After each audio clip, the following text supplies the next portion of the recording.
Selamat datang di perkuliahan 423 pada mata kuliah keamanan perangkat lunak dengan materi Security Deployment.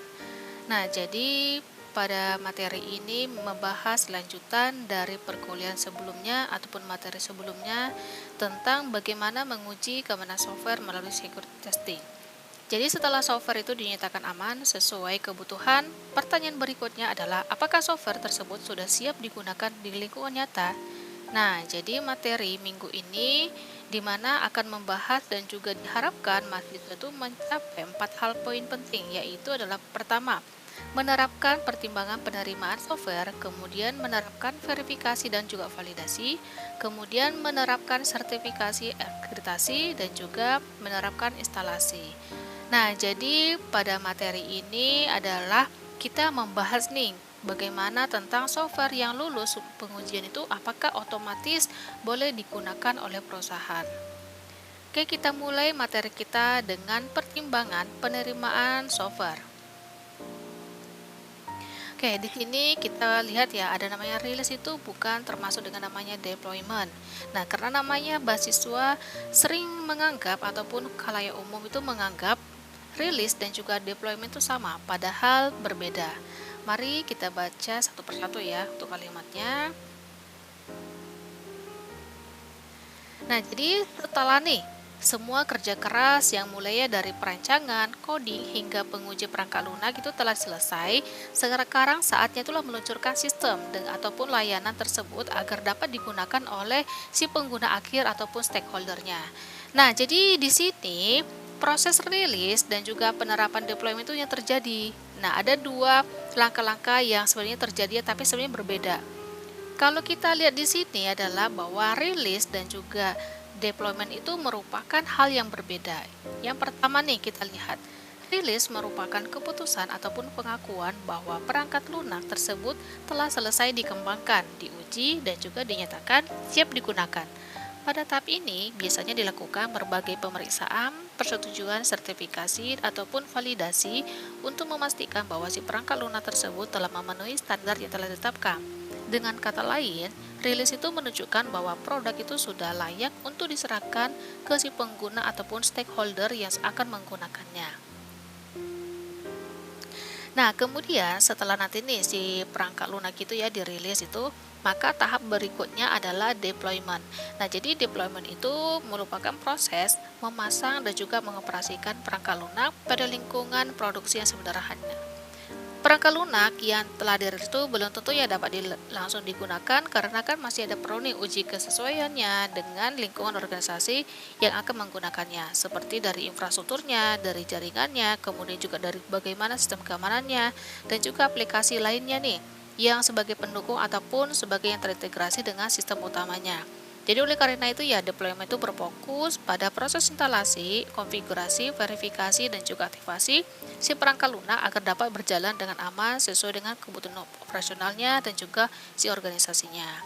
Nah, kemudian kita lihat di sini ya ternyata ketika namanya rilis itu terjadi, nah jadi rilis itu dapat terjadi ya lebih dari sekali. Kalau ada sistem namanya komersil itu ataupun produk komersil yang siap pakai, seringkali melewati beberapa kali nanti untuk perilisan ini.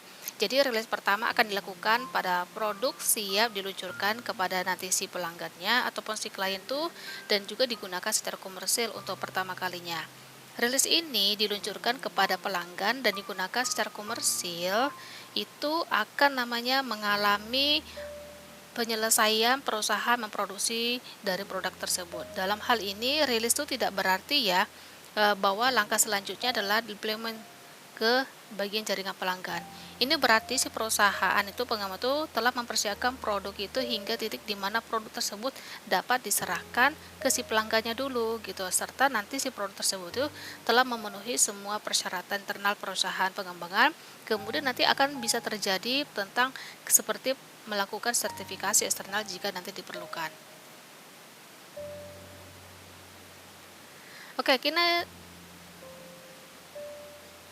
kita sekarang masuk ke bagian persiapan untuk bagian rilisnya.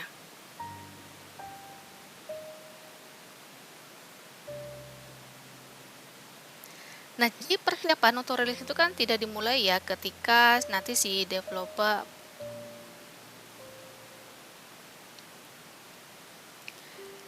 Jadi persiapan rilis itu tidak dimulai dengan para tester yang menganggap sistem itu telah siap. Jadi persiapan itu dimulai jauh sebelum itu melalui pembuatan rencana rilis nih ataupun release plan. Jadi ini bisa berupa dokumen rencana formal yang terpisah ataupun bisa juga digabungkan ke dalam dokumen perencanaan sistem lainnya. Jadi nanti ada elemen-elemen kunci dari rencana rilis itu meliputi kayak komposisi dari list tersebut, kemudian juga bagaimana konfigurasinya, kemudian juga bagaimana baseline-nya, kemudian standar persetujuan, hingga nanti sertifikasi yang dibutuhkan untuk perilisan. Bahkan sampai nanti review dari perilisan itu otoritas rilis gitu, itu juga nanti akan dibutuhkan. Meskipun ada beberapa perbedaan ya antara aktivitas rilis ya untuk produk yang komersil dan juga nanti produk-produk hanya dikembangkan secara namanya internal ataupun istilahnya adalah in-house ataupun aktivitas yang bisa dilakukan secara berduanya. Nah, jadi agar nanti proses liris itu berhasil ataupun lancar itu, sistem itu harus namanya memenuhi kriteria nih ataupun standar yang ketat ya, yang mencakup kelengkapan dari dokumentasi nih serta sertifikasi resminya. Nah, sertifikasi resmi itu kan misalnya kayak UL, kemudian ada CE, ataupun sertifikasi lainnya terhubung dengan apa sih topik dari si produk ataupun softwarenya tersebut. Sebelum benar-benar dirilis ya, jadi kan sistem itu ya wajib namanya harus melewati tahap review rilis ataupun rilis review secara formal. Nah, jadi tinjauan ini kan sebenarnya sangat penting ya untuk memeriksa kembali dari sisi keamanan sistemnya, kemudian penyelesaian masalah yang masih menggantung ataupun open issue, dan juga memastikan seluruh persyaratan aktivitas itu telah terpenuhi sepenuhnya. Oke, kita sekarang masuk ke bagian dari review dari rilis. Nah, jadi bagian dari persiapan rilis ini, semua produk kan itu telah dibuat ya melalui pemeriksaan dan juga nanti ada persetujuan akhirnya. Tapi proses inilah yang disebut dengan nanti ada review rilis nih. Jadi nanti saat kita seperti membangun rumah, pastikan sebuah review akhir itu dilakukan nih memastikan tidak ada hal yang terlewatkan sebelum rumah tersebut nanti kita serahkan ke si pemiliknya untuk ditempati.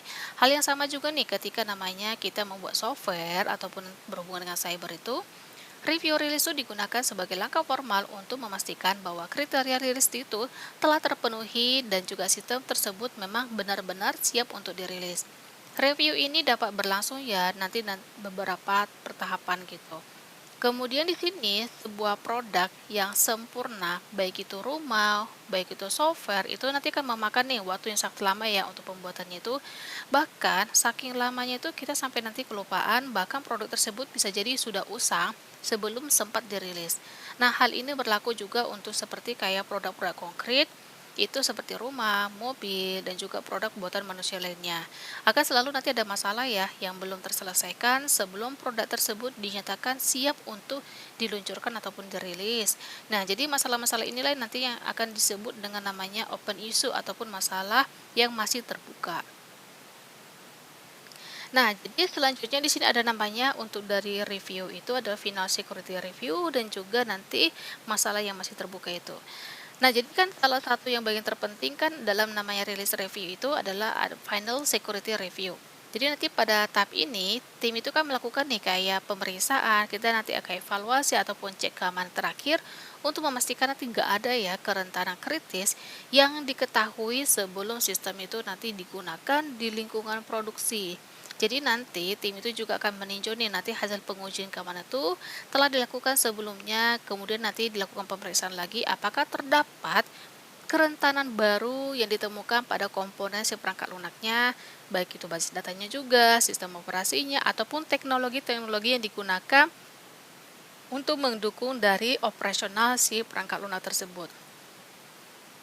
Jika ditemukan kerentanan ya baik itu tingkat risiko, kemudian juga yang dapat sampai membahayakan data, sistem pengguna ataupun masalah-masalah lain itu wajib ya nanti kita perbaiki terlebih dahulu sebelum nanti si produk itu dapat dirilis. Nah, kemudian di sini juga ya, selain melakukan peninjauan ataupun review keamanan itu nanti akan mengevaluasi open issue. Jadi kayak masalah-masalah yang masih terbuka, yaitu masalah ataupun cacat yang masih belum terselesaikan saat produk dinyatakan selesai dikembangkan.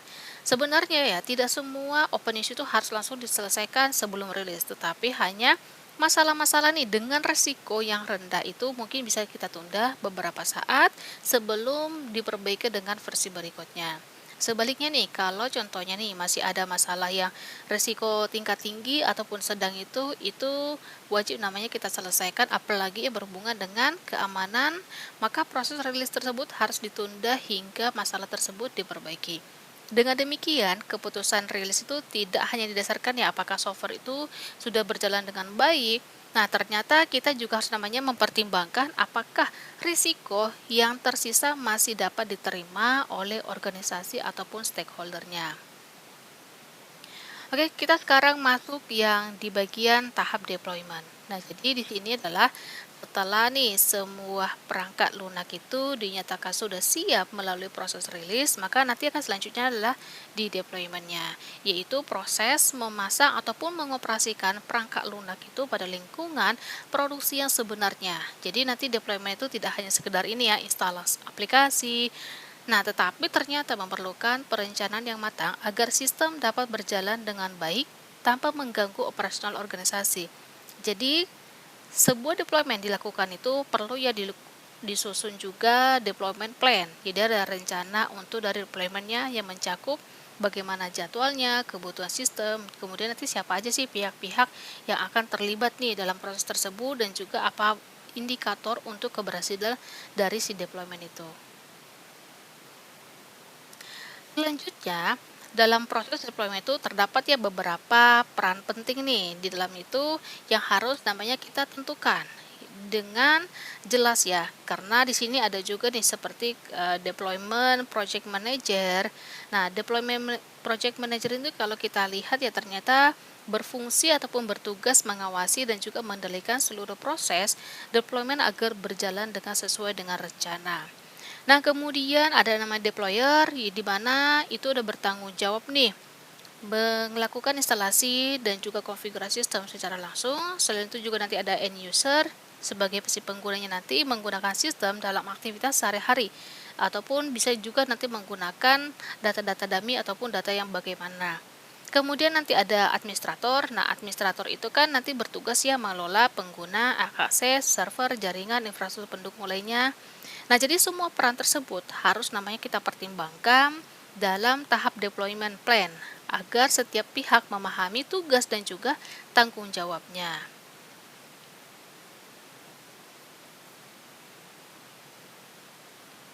Oke, sekarang kita masuk ke training before deployment. Nah, jadi di tahap ini adalah kan software yang bagus bisa aja loh gagal jika penggunanya itu tidak dilatih gitu. Nah, jadi di sini kita lihat ya, jadi sebelum deployment dilakukan, seluruh pihak yang terlibat itu perlu mendapatkan pelatihan training. Nah, tadi kan pihak itu kan sudah disebutkannya di slide sebelumnya itu wajib namanya mereka tahu ataupun mereka harus namanya lakukan pelatihan. Jadi pelatihan itu bertujuan untuk memastikan bahwa si pengguna administrator ataupun nih si pihak-pihak yang lain itu memahami cara menggunakannya, mengelolanya dan juga sampai nanti kita melakukan pemeliharaan sistem yang benar. Kurangnya pelatihan itu nanti dapat menyebabkan ya sistem itu tidak dapat dimanfaatkan secara optimal, menimbulkan kesalahan operasional, bahkan bisa nanti memunculkan peluang kerentanan keamanan. Jadi oleh karena itu, training itu merupakan bagian penting ya dalam deployment untuk mendukung keberhasilan penggunaan sistem dioperasikan. Nah, kemudian ini ya ada namanya user training dan juga ada administrator training ya yang paling namanya sering digunakan. Jadi kalau user training itu kan cara menggunakan sistem, sedangkan kalau administrator training itu adalah bagaimana cara mengelola sistem.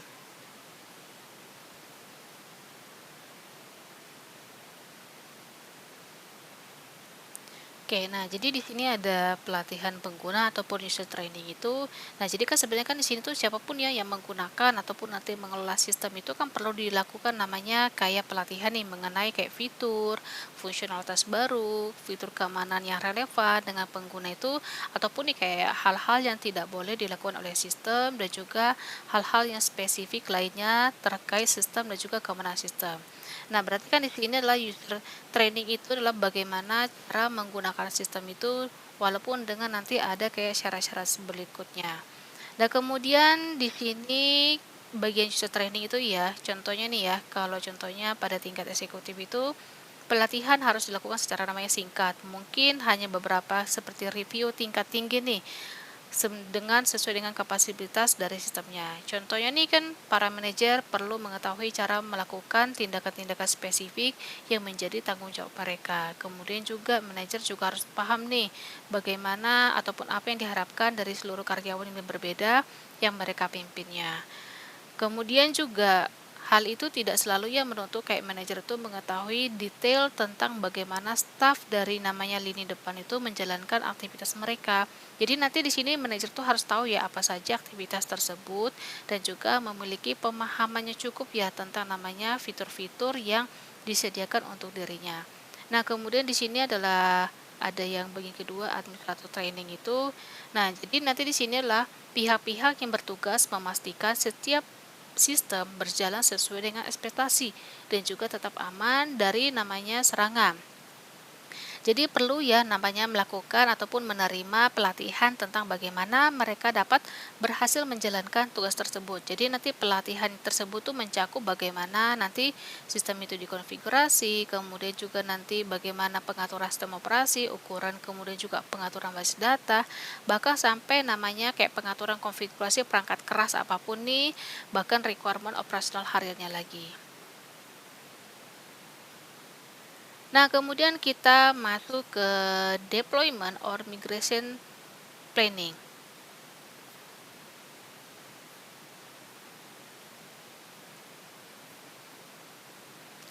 Oke, nah jadi setelah produk itu dibangun, kemudian diuji secara menyeluruh dan juga dinilai nih siap untuk dirilis itu kepada klien ataupun nih nanti stakeholder itu nanti akan melakukan namanya penerapan, deploy ataupun install itu. Jadi nanti kita dapat menginstal di lingkungan ataupun sistem produksi untuk digunakan dalam bisnis. Biasanya nih saat ini kan kayak kita menerapkan suatu sistem, sistem tersebut tidak masuk ke lingkungan gitu, maka nanti akan dilakukan bagaimana mitigasinya, apakah menggantikan sistem yang sudah ada, apakah nanti harus namanya dilakukan kayak migrasi ataupun kayak dua sistem yang berjalan bersama bersamaan. Nah, jadi di sini itu juga dalam kasus ini sistem baru itu sebenarnya tidak dipasang pada lingkungan yang benar-benar kosong ya. Jadi melainkan menggantikan sistem yang sudah ada sebelumnya.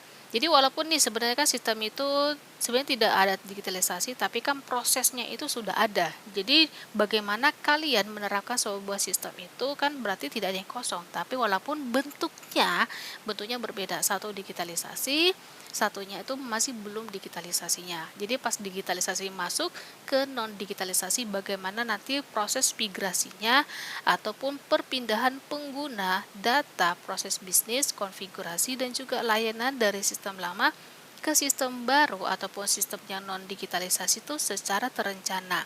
Nah, jadi proses ini tuh tidak boleh dilakukan secara terburu-buru karena kesalahan deployment itu nanti dapat menyebabkan gangguan operasional, kehilangan data, bahkan kerugian finansial yang sangat besar bagi organisasi. Jadi agar deployment itu berhasil, maka si organisasi itu harus menyusun rencana migrasi yang mencakup nih seluruh kebutuhan perangkat lunak, persyaratan instalasi, sumber daya manusia yang terlibat, jadwal pelaksanaan, serta mekanisme pengujian setelah deployment selesai. Nanti selesai proses deployment itu, baik itu tim teknis ataupun pengguna bisnis itu perlu terlibat untuk memastikan sistem berjalan sesuai harapan dan tidak menimbulkan dampak yang tidak diinginkan. Jadi nanti setelah deployment selesai itu kan dilakukan nih closure activities, yaitu dokumentasi hasil deployment, pencatatan kendala yang ditemukan, evaluasi keberhasilan implementasi, serta penyusunan tindak lanjut yang diperlukan untuk memastikan nih kalau sistem itu dapat beroperasional tuh secara stabil dan juga nyaman dan juga aman juga di sini. Nah, berarti di sini kita lihat ya ternyata kebanyakan deployment itu dilakukan untuk menggantikan sistem lama. Nah, jadi di sini adalah untuk kayak mau nih kita analogikan pindah rumah itu ternyata bukan hanya pindah orangnya, tetapi juga memindahkan furnitur gitu kan, kemudian juga memindahkan juga dokumennya. Nah, kemudian kita masuk ya ke kesimpulan untuk dari persyaratan penerimaan dari software ini. Mari kita bahas satu persatu ya tentang persyaratan penerimaan software. Yang pertama adalah kriteria penyelesaian.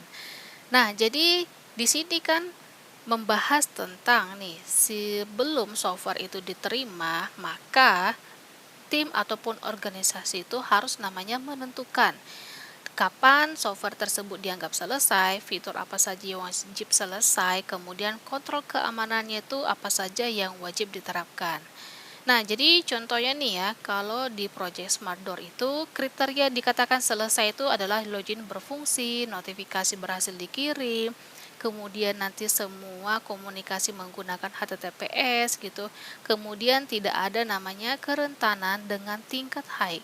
Jadi, kenapa sih ini sampai penting nih di bagian kriteria penyelesaian ini? Karena tanpa kriteria penyelesaian ini, tim nanti tidak dapat memiliki standar dari penerima atau acceptance, bahkan software itu dapat dirilis meskipun nanti akan banyak kekurangannya. Nah, kemudian kedua adalah manajemen perubahan. Nah, di bagian manajemen perubahan ini di mana setelah software selesai dibuat itu kan nanti akan muncul ya sering pertanyaan-pertanyaan itu, contohnya nih kayak perubahan fitur, kemudian juga perubahan konfigurasi, kemudian juga nanti perubahan keamanan nih. Jadi semua perubahan itu harus melalui proses yang terkontrol. Contohnya nih kayak smart attendance nih dikatakan selesai. Nah, kemudian bagaimana jika tiba-tiba pihak kampus meminta menambahkan autentikasi OTP? Nah, jadi perubahan ini kan tidak boleh langsung diterapkan. Jadi harus namanya ada proses, diajukan, dianalisis dampaknya bagaimana, kemudian juga diuji dan juga disetujui. Kenapa sih sampai namanya ini penting di bagian manajemen perubahan ini? Nah, penting ini adalah karena menimbulkan bug baru, bisa saja gitu ya kan, ataupun bisa membuka vulnerability yang baru. Bahkan sampai bisa merusak sistem yang sudah stabil. Makanya ini wajib namanya kita pertimbangkan di sana. Nah, kemudian di bagian ketiganya adalah persetujuan untuk deployment ataupun rilis. Nah, jadi kan di sini itu adalah di mana harus ada nih pihak yang memiliki kewenangan untuk menentukan software boleh dirilis, software itu ditunda, software harus diperbaiki dahulu. Contohnya nih ya, ternyata hasil review itu ditemukan, ternyata SQL injection itu ternyata bisa severity-nya itu sampai high gitu. Maka keputusan itu adalah tidak boleh melakukan rilis gitu. Nah, jadi di sini kenapa sih sampai namanya si yang tahap ketiga ini, persyaratan ketiga ini sangat penting. Karena agar keputusan rilis itu tidak berdasarkan opini pribadi dari si pihak developer saja. Oke, kita masuk sekarang ke bagian yang keempat, ini adalah kebijakan penerimaan dan juga pengecualian risiko. Nah, di sini adalah tidak semua risiko itu harus namanya bernilai nol ya. Jadi nanti organisasi itu harus menentukan. Jadi risiko apa ya yang mungkin dikategorikan dapat diterima, kemudian risiko apa yang tidak boleh diterima. Contohnya nih, risiko tingkat rendah itu adalah kayak typo di halaman bantuan itu masih bisa diterima. Tapi sampai namanya user dapat mengakses data admin itu merupakan risiko sangat tinggi. Nah, berarti kalau kita lihat di sini adalah ini sebenarnya hal yang paling sangat penting. Konsep penting ini kita lihat adalah di mana nih, kalau dikatakan nih kayak resikonya itu dapat diterima, ya dapat diterima itu berarti risiko yang istilahnya masih bisa diperbaiki dengan cara cepat ataupun bisa namanya tidak mengganggu operasionalnya. Tapi kalau contoh ini Kalau sudah namanya resiko yang sangat tinggi, itu berarti namanya harus diperbaiki, kemudian bisa dilakukan kayak perilisan tersebut gitu. Nah, jadi kenapa sih sampai hal ini penting? Karena tidak ada software yang 100% bebas resiko. Walaupun itu resiko rendah itu, nah resiko rendah itu kan bisa namanya kayak kita melakukan kayak penundaan waktu untuk melakukan perbaikannya. Ya, kemudian kita masuk ke dokumentasi software. Nah, jadi dokumentasi software ini adalah di mana software yang baik itu harus memiliki dokumentasi yang cukup dan juga harus namanya sudah rapi sehingga dapat nanti dipasang, dikonfigurasi, kemudian juga nanti dapat digunakan, bahkan sampai nanti dapat dipelihara. Nah, untuk dokumentasi ini, dokumentasi sebenarnya banyak macam ya. Tadi ini ada 4 ya, dari namanya pemasangan, kemudian juga konfigurasi, pengguna, sampai pemeliharaan. Nah, sebenarnya di sini dokumentasi software itu bukan berarti ketika namanya sudah selesai diproduksi ataupun sudah selesai namanya kita implementasi. Sebenarnya dokumentasi itu kita juga namanya kita kumpulkan dari perancangannya, ya, dari namanya kita melakukan dari tahap ketika melakukan requirement awal gitu. Nah, nanti ketika sudah namanya sudah kita kumpulkan, kemudian nanti ketika kita melakukan untuk di tahap namanya deployment dan juga rilis ini juga nanti akan lagi nih tambah lagi dokumentasi. Kemudian kita nanti akan melakukan kayak pencocokan ataupun kayak kita melakukan verifikasi nanti validasinya. Jadi kita bisa tahu ya nanti di dokumentasi ini bagaimana arsitektur sistemnya, komponen sistemnya, alur datanya, desain keamanannya, kayak gitu. Bahkan sampai dokumentasi dari ini peinstalannya, ya pemasangan itu juga nanti akan terlihat nih bagaimana langkah instalasinya, kemudian kebutuhan perangkat, dependensi softwarenya, bagaimana. Nah, kemudian juga nanti di konfigurasi ini juga nanti akan terlihat ya bagaimana kayak pengaturan sistemnya, kemudian bagaimana parameter keamanannya, credential manajemennya seperti apa, kayak gitu. Nah, kemudian juga di bagian dokumentasi ini yang bagian penggunaan ya. Penggunaan itu nanti kayak menjelaskan cara pengguna sistemnya, hak akses pengguna, prosedural operasionalnya bagaimana, kayak login, monitoring, logout juga nanti akan terdapat di penggunaannya. Nah, kemudian yang terakhir ini, bagian pemeliharaan ini nanti akan menjelaskan ya bagaimana cara backupnya, update, monitoring, hingga sampai nanti melakukan kayak recovery. Kan ada nih kayak backup aja bisa ada backup daily, ada juga backup sampai mingguannya gitu. Bahkan nanti kalau contohnya terjadi ada bug yang sangat banyak, bagaimana melakukan prosedur dari restore-nya. Oke, kita sekarang masuk ke tahap di slide verifikasi dan juga validasi. Nah, jadi di sini akan kita bahas ya tentang verifikasi dan juga validasi. Sebenarnya ini hampir sama juga di tahap seperti di pengujian. Nah, kita lihat di sini ya. Verifikasi itu mengacu pada serangkaian tugas yang memastikan bahwa si perangkat lunak itu mengimplementasikan fungsi spesifik dengan benar.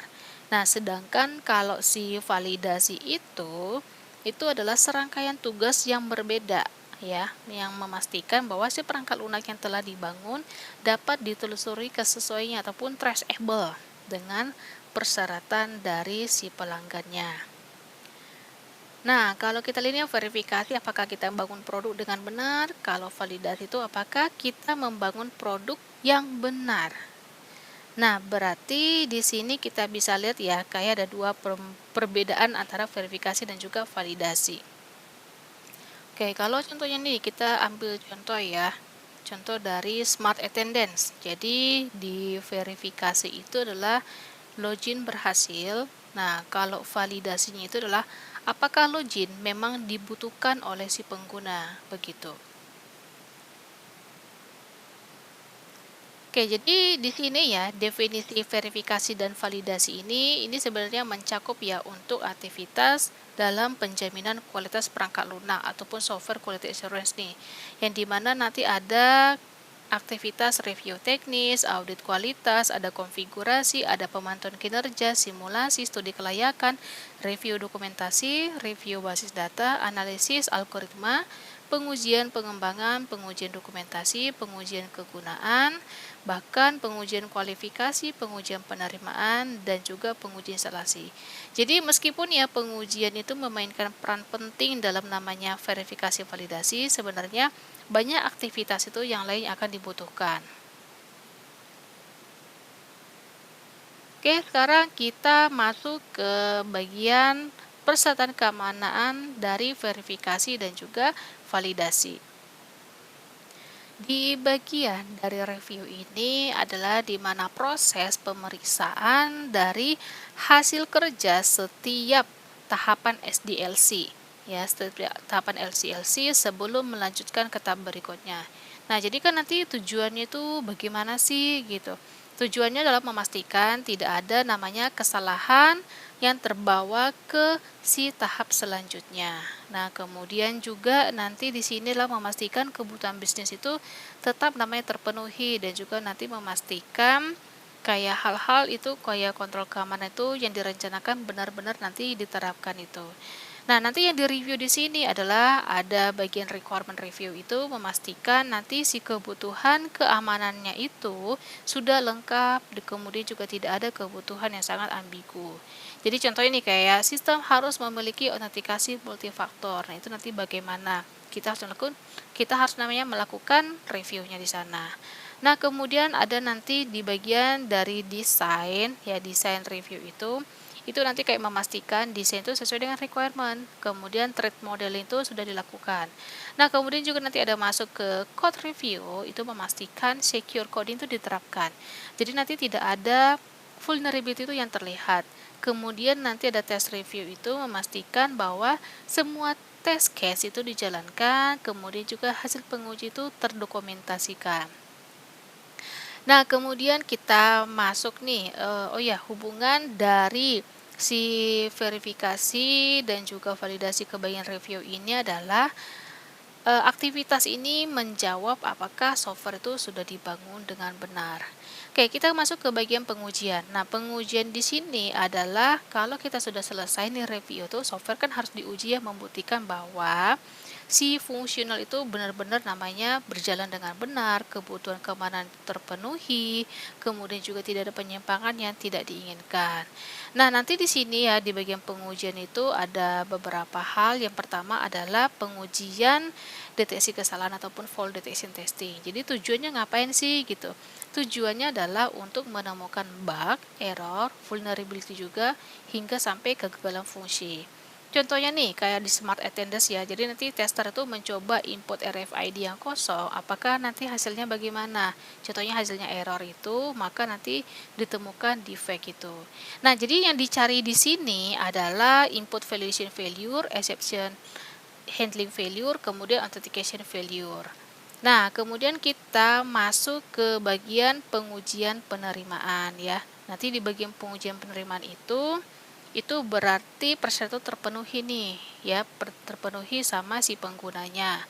Nah, kemudian apakah sistem itu dibuat sesuai nggak sih dengan kebutuhan pengguna? Contohnya nih requirement dosen itu nanti dapat melihat laporan absensi.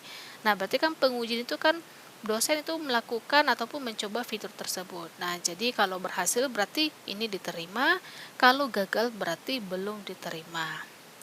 Nah, jadi hubungannya apa nih di bagian si persyaratan terpenuhi ini atau acceptance ini dengan validasi itu. Nah, berarti kan di sini adalah apakah software itu dibangun dengan software yang benar. Nah, kemudian juga nanti ada namanya pengujian pihak independen. Nah, berarti kan di sini kan mendapatkan ya penilaian secara namanya objektif dari pihak yang tidak terlibat langsung dalam proses pengembangan. Nah, kenapa ini sampai namanya betul nih? Butuh banget gitu ya, karena developer itu kan sering ya terlalu memahami sistem, tapi melewatkan kesalahan yang dibuatkan sendiri. Contohnya nih, si tim A kan membuat sistem, sedangkan tim B itu nanti melakukan security review, kemudian juga penetration testing, kemudian juga melakukan auditnya. Apa sih keuntungan nih melakukan pihak independen ini? Penguji independen itu contohnya adalah menemukan blind spot, kemudian juga vulnerability tersembunyi, bahkan sampai di kesalahan dari desainnya. Nah, jadi banyak perusahaan-perusahaan industri ataupun kayak software kita buat untuk digunakan industri ya, itu digunakan ya pihak independen. Contohnya adalah bertujuan auditor keamanan, kemudian juga untuk melakukan kayak penetration testing, kemudian juga bisa terjadi konsultasi keamanan, bahkan nih nanti adalah quality assurance-nya. Nah, jadi kalau kita lihat di sini ya ternyata ya untuk dari verifikasi validasi itu kita juga harus namanya membutuhkan review dan juga bagian pengujiannya. Oke, sekarang kita masuk ke sertifikasi dan juga validasi. Sekarang kita masuk ke sertifikasi dan juga akreditasi. Oke, sekarang di sini adalah akreditasi for release. Secara singkat, akreditasi dan sertifikasi perangkat lunak itu berbeda ya, tapi sebenarnya itu memiliki keterkaitan yang sangat erat nanti dalam sebuah hierarki penjaminan mutu gitu. Nah, jadi di sini adalah cara termudah nih untuk memahaminya adalah di mana kalau si sertifikasi itu adalah proses penilaian formal memastikan bahwa suatu produk perangkat lunak itu telah memenuhi standar, spesifikasi, dan juga reliabilitas yang ditentukan. Berarti intinya adalah sertifikasi itu produk di perangkat lunak gitu ya kan. Berarti bagaimana nih apa yang kamu berikan kepada namanya produk itu. Nah, berarti sertifikasi perangkat lunak ataupun software certification adalah proses penilaian formal untuk memastikan bahwa suatu produk perangkat lunak itu dapat memenuhi standar, spesifikasi, hingga regulasi yang ditentukan. Nah, kemudian kalau akreditasi itu adalah pengakuannya. Oke, berarti proses tuh yang kalau sertifikasi itu menilai, kemudian kalau akreditasi itu adalah pengakuannya. Yang dilakukan nanti badan otorisasi yang tinggi menyatakan bahwa sebuah lembaga sertifikasi ataupun laboratorium pengujian memiliki kompetensi, kredibilitas, dan juga integritas untuk melakukan pengujian dan mengeluarkan sertifikasi itu. Nah, jadi banyak ya sebenarnya sistem saat ini menjalankan fungsi-fungsi penting dan juga terlibat dalam bisnis yang harus memenuhi syarat, hukum, dan juga regulasi yang berlaku. Nanti akreditasi ini adalah proses menjamin nih dan juga sertifikasi itu bahwa sistem tersebut telah memenuhi persyaratan hukum dan juga regulasi yang sedang berlaku. Akreditasi ini dapat dilakukan secara internal ataupun nanti secara eksternal. Nah, jadi kita ingat lagi nih, ternyata kalau sertifikasi itu adalah proses penilaian ya di dalam dunia software itu. Nah, apa yang dinilai itu adalah objeknya. Objek yang dinilai itu adalah produk perangkat lunak itu tersendiri ataupun proses dari pengembangannya. Nah, nanti siapa sih nanti yang akan mengeluarkan itu adalah berarti lembaga penilaian kesesuaian ataupun nanti laboratorium pengujian pihak ketiga. Nah, contoh praktisnya nih gitu ya kan kayak sebuah aplikasi medis mendapat sertifikasi bahwa kodenya aman gitu kan dari kerentanan cyber dan juga nanti data pasiennya terinskripsi dengan baik. Nah, berarti nanti bisa aja nih si perangkat lunaknya itu mendapat sertifikasi kepatuhan ISO berapa tentang namanya keselamatan dari si fungsi untuk kayak operasional gitu. Nah, kemudian kalau yang si akreditasi ini, nah objek yang dinilai itu kan adalah di ini si lembaga ataupun tadi yang laboratorium itu kan melakukan pengujian itu. Nah, berarti di sinilah bukan si perangkat lunaknya.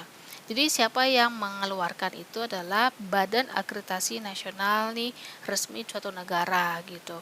Ataupun kalau contohnya di Indonesia itu adalah namanya ada KAN ataupun Komite Akreditasi Nasional Indonesia.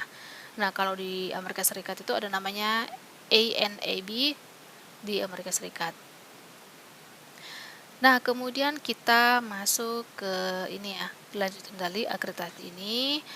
Akreditasi internal dan juga nanti ada akreditasi eksternal. Kalau akreditasi internal itu adalah dilakukan oleh orang-orang di dalam organisasi yang memiliki pengetahuan dan juga pengalaman di bidang tertentu nih. Nanti para akreditator ini bersifat independen ya, ataupun terpisah dari tim si pengembang ataupun tim verifikasinya.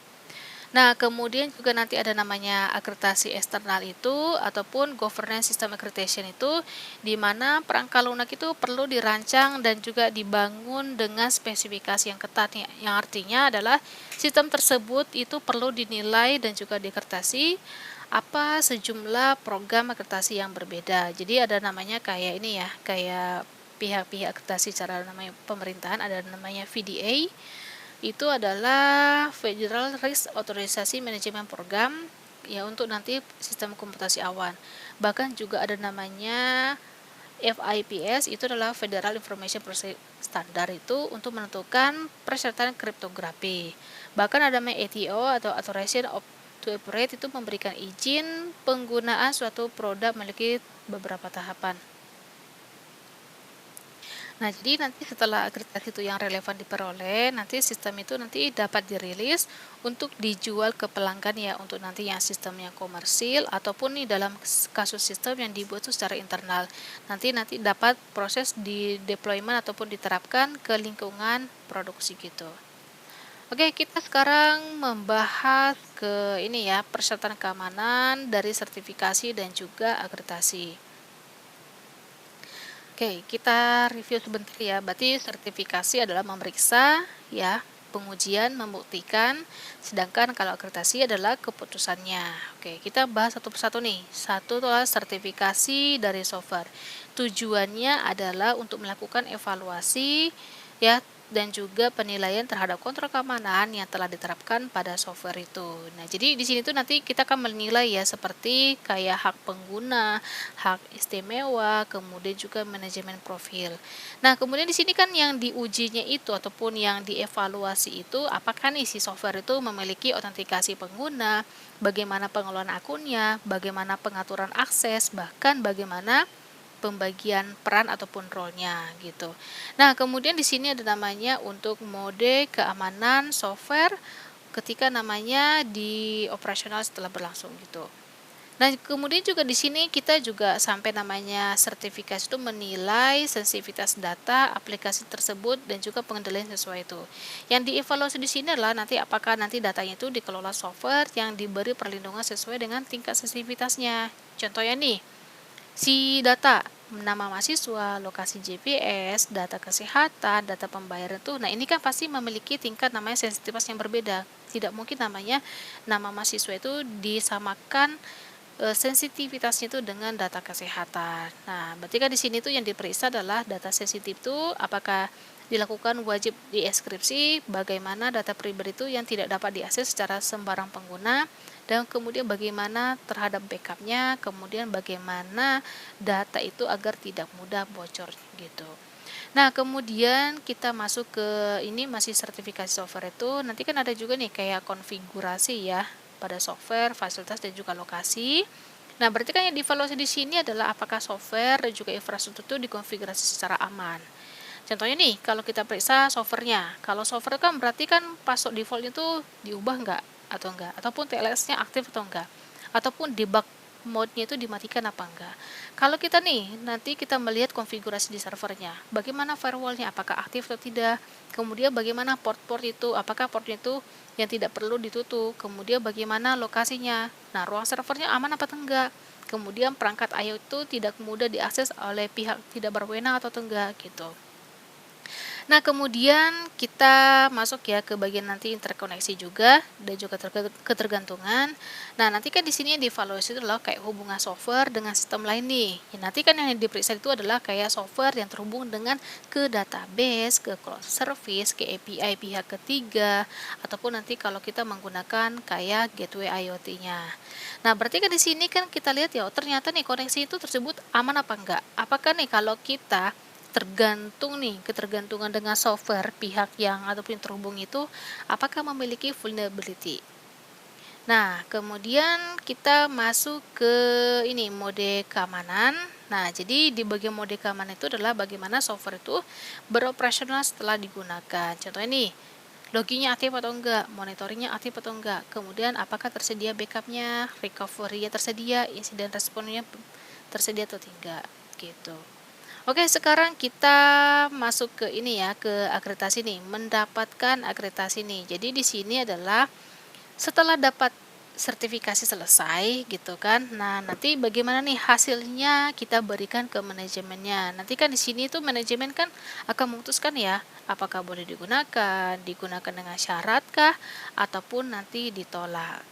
Nah, nanti kan yang dipertimbangkan di sini adalah hasil sertifikasinya. Apakah nanti kontrol keamanan itu sudah memadai, kemudian bagaimana risiko yang tersisa gitu kan, apakah masih ada vulnerability-nya, kemudian nanti bagaimana dampak bisnisnya gitu. Nah, bisnis di sini tuh kan seperti kayak operasionalnya ya kayak gitu, kemudian juga apakah si sistem itu sesuai dengan aturan dari organisasi itu. Nah, berarti kalau kita lihat di sini ya ternyata sertifikasi dan juga akreditasi itu ternyata ada perbedaannya di sini. Oke, kita sekarang masuk ke bagian instalasi. Nah, jadi di sini tuh instalasi ya, walaupun kadang mahasiswa itu adalah ataupun si pengguna itu menyangka kalau instalasi itu hanya next-next saja gitu ya kan. Ternyata di sini ketika si mahasiswa itu sudah memahami terhadap proses dari instalasi itu ternyata sangat komplit ataupun sangat namanya lengkap dan juga sangat rumit sekali gitu. Oke, kita sekarang masuk ke bagian nih. Konsepnya yaitu adalah selama tahap instalasi ataupun penerapan deployment itu, pengawasan keamanan aplikasi dan juga mekanisme respon mulai dirumuskan nih. Jadi terdapat dua metode nih. Nanti kita bagaimana perumusannya, apakah kita melakukan analisis statisnya ataupun kita melakukan preview nih, kayak berarti peninjauan dengan sesama timnya kita yang difokuskan untuk meredakan ataupun mengurangi kalau terjadi namanya penemuan kelemahan dari keamanannya. Nah, kemudian di sini saat proses instalasi itu nanti tim berfokus ya untuk optimalisasi perangkat keras, perangkat lunak, bahkan juga sampai nanti berfokus ke tuningnya gitu perangkat lunak yang dibutuhkan sebagai pihak ketiga ataupun yang pendukungnya. Kemudian penyelesaian ini juga dapat melibatkan perubahan konfigurasi juga nih kalau karena ada namanya si aplikasi ataupun perangkat keras yang terhubung gitu ya kan dengan dari si project yang sudah kita kerjakan. Nah, nanti si perubahan ini bagaimana? Apakah nanti sampai nanti kita butuhkan instalasi tambahan perangkat lunak ataupun software patch gitu. Sebagai bagian dari proses saat pertimbangan jenis perubahan apapun itu pada sistem ataupun layanan, tim akan melakukan investigasi mengenai apakah perubahan konfigurasi ataupun versi tambahan tersebut kompatibel dengan konfigurasi lingkungan saat ini. Serta apakah perubahan itu diperkirakan akan memberikan hasil yang diinginkan. Oke, sekarang kita masuk ya ke pembahasan persyaratan keamanan untuk di lingkungan instalasi. Jadi, ketika kita mau memasuk ini, kita pertimbangkan dulu nih, gitu kan. Jadi kan kalau di instalasi itu kan berarti tujuannya adalah bahwa software yang sudah lolos rilis, verifikasi, validasi, sertifikasi, dan juga akreditasi ya yang benar-benar dipasang dengan aman pada lingkungan produksi ini. Maka kita masuk ke bagian instalasinya. Nah, ini ada namanya hardening ya. Hardening itu adalah proses mengurangi attack surface dengan menghapus, bahkan menonaktifkan, bahkan mengamankan komponen-komponen yang tidak diperlukan. Karena kan tujuannya adalah mengurangi dari vulnerability-nya, bahkan meningkatkan keamanan sistem dan juga mencegah akses yang tidak sah. Nah, jadi hardening itu ada juga nih kayak hardening sistem operasi host itu yang dimana nanti server komputer bahkan software di PAS itu harus namanya diamankan terlebih dahulu. Nah, nanti di sini kan bisa dilakukan ya seperti kayak baseline ya. Baseline itu istilahnya adalah menggunakan standar konfigurasi yang telah ditetapkan sama si organisasi itu. Contohnya nih kayak firewall tuh harus aktif, SS itu menggunakan pakai key. Kemudian nanti ada port-port yang tidak perlu nanti akan ditutupkan. Nah, kemudian nanti ada namanya untuk update ataupun versi update-nya. Nanti di sini itu adalah memastikan sistem operasi itu menggunakan versi yang terbaru. Dan kemudian juga nanti ada patch perbaikan ataupun memasang perbaikan keamanan yang telah dirilis sama si vendornya. Contohnya nih kalau di project IoT itu sebelum instalasi itu adalah Ubuntu itu harus diperbarui misalnya, kemudian security patch itu sudah terpasang, kemudian juga firewall itu sudah aktif gitu. Nah, bagaimana kalau contohnya itu tidak dilaksanakan ataupun tidak dilakukan? Maka nanti bisa saja server yang dapat itu diserang meskipun ya, jadi server itu dapat diserang meskipun nanti aplikasinya sudah aman. Nah, kemudian juga ada namanya hardening software itu berarti kan dilakukan hardening pada software yang melibatkan pengaturan konfigurasi dan juga perancangan software agar nanti aman secara default ataupun secara standarnya gitu. Nah, maksudnya di sini adalah aplikasi itu kan dikonfigurasi secara apa ya, sejak awal gitu kan ataupun dari secure by default gitu kan. Nah, nanti yang dilakukan apa sih? Nanti menonaktifkan debug mode, mengubah password default, kemudian mengaktifkan HTTPS, mengaktifkan login sampai nanti kita bisa membatasi akses API-nya. Nah, kemudian juga ada konfigurasi lingkungan. Nah, konfigurasi lingkungan itu kan sebenarnya ada dua macam ya. Ada beberapa macam, contohnya adalah kesesuaian lingkungan gitu. Kesesuaian lingkungan di sini, ini masuknya adalah lingkungan development, testing, production, sebaiknya memiliki konfigurasi yang sama ataupun yang serupa. Contoh ini, ketika di development itu misalnya menggunakan pakai MySQL 10.7. Nah, sedangkan ketika production itu ternyata pakai 10.8 ataupun bisa sampai berbeda. Misalnya kayak MySQL 8. Nah, jadi perbedaan itu dapat menyebabkan software itu nanti gagal saat deployment-nya. Nah, berarti ya di bagian konfigurasi lingkungan ini tujuannya adalah mengurangi kegagalan deployment, mengurangi bug yang hanya muncul di production itu. Nah, kemudian di konfigurasi ini juga lingkungan itu ada namanya checklist pra-instalasi ya. Jadi persiapan instalasi itu dibutuhkan namanya pertanyaan-pertanyaan ataupun di daftar-daftar periksa sebelum namanya instalasi itu. Nah, contohnya itu adalah kayak bagian infrastruktur nih, apakah server tersedia, RAM-nya cukup, database-nya tersedia. Nah, kalau di sisi dari namanya keamanannya itu adalah bagaimana, apakah TLS-nya aktif, apakah firewall-nya aktif, apakah password administratornya itu sudah dibuat, kemudian juga bagaimana nih aplikasinya, apakah dependensi tersedia, versinya sudah sesuai, kayak gitu. Nah, berarti di sini ya untuk dari namanya checklist pra-instalasi ini tujuannya adalah menghindari kesalahan saat instalasi. Nah, kemudian kita masuk ke manajemen rilis. Nah, manajemen rilis ini adalah organisasi itu harus memiliki prosedur yang jelas untuk memindahkan software dari tahap rilis ke production. Nah, di sini yang dilakukan ya ada seperti kayak approval release, ada deployment plan, ada rollback plan, ada deployment window, sampai nanti ada deployment checklist itu. Nah, di sini ya, ini tujuannya adalah menghindari deployment yang tidak terkontrol, kayak gitu. Oke, kita masuk ke bagian bootstrap dan juga startup yang aman. Nah, di sini adalah bootstrap itu proses awal ketika software ataupun sistem mulai dijalankan. Nah, sedangkan kalau startup itu adalah proses aktivasi seluruh layanan dan komponen sistem setelah diinstalasinya. Nah, jadi di sini adalah apakah nih nanti si power of cell test itu sudah dijalankan setelah instalasi software gitu kan. Maksudnya adalah setelah sistem itu nanti dipasang dan juga dijalankan dilakukan pasti namanya ada pemeriksaan awal ya untuk memastikan semua komponen itu bekerja dengan benar. Jadi kan kalau kita analogikan nih, saat komputer dinyalakan, itu kan otomatis namanya RAM itu wajib diperiksa. Kemudian juga nanti ada namanya kayak dari si storage itu diperiksa. Oke, jadi contohnya kita analogikan pada software nih ataupun pada komputer dinyalakan. Nanti kan pasti nanti ada namanya kayak RAM diperiksa, storage diperiksa, hardware diperiksa. Itu nanti ada istilahnya POS gitu. Berarti dalam software itu POS itu dapat berupa pengecekan database, pengecekan API, pengecekan koneksi jaringan, hingga pengecekan sensor IoT itu. Nah, jadi kenapa sampai namanya ini dibutuhkan ataupun tujuannya apa sih gitu. Ini memastikan bahwa instalasi nanti berhasil, konfigurasinya itu sudah benar, bahkan sistem itu siap nanti digunakan gitu. Nah, berarti itu ya proses-proses ataupun kayak hal-hal yang kita butuhkan ketika melakukan instalasi itu. Ternyata banyak hal-hal yang harus namanya dipersiapkannya. Oke.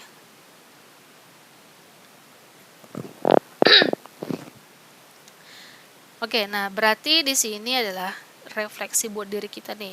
Oh, ternyata rilis dan juga deployment itu sangat berbeda, dan juga banyak hal-hal yang harus namanya kita persiapkan ketika kita masuk ke tahap rilis dan juga deployment.